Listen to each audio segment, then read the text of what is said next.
வணக்கம் மக்களே, சற்றுமுன் கிடைத்த தகவல் ஒன்றை பார்க்க போகிறோம். நுழையில் உயிர் தப்பிய ஆராசா, மயிலாடுதுறையில் பரபரப்பு, திடீர் தகவல். இந்த ஒரு தகவலை பற்றி தான் நாம் பார்க்க போகிறோம்.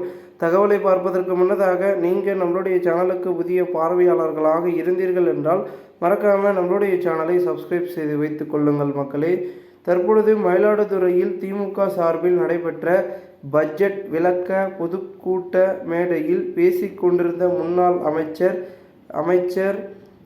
ஆர். ராசா மீது மின் விளக்கு கம்பம் சாய்ந்ததில் அதிர்ஷ்டவசமாக அவர் உயிர் தப்பிய சம்பவம் பெரும் பரபரப்பை ஏற்படுத்தியுள்ளது.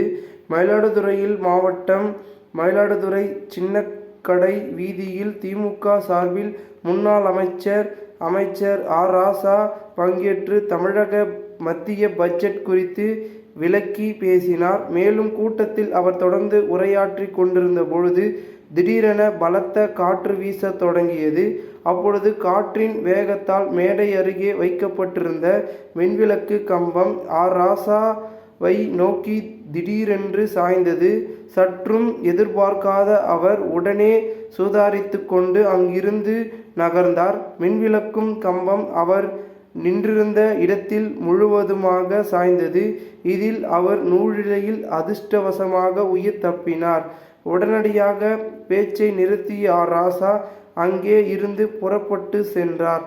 இதனால் அங்கு பெரும் பரபரப்பும் ஏற்பட்டது.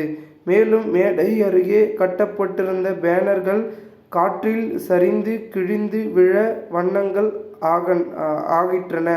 இந்த ஒரு தகவல் தற்பொழுது வெளியாகி பரபரப்பும் விறுவிறுப்பும் அரசியல் வட்டாரங்கள் பேசும் பொருளாகவும் மாறியிருக்கிறது. இந்த ஒரு தகவலை குறித்த பொதுமக்கள் உங்களுடைய கருத்துக்களை கூறுங்கள்.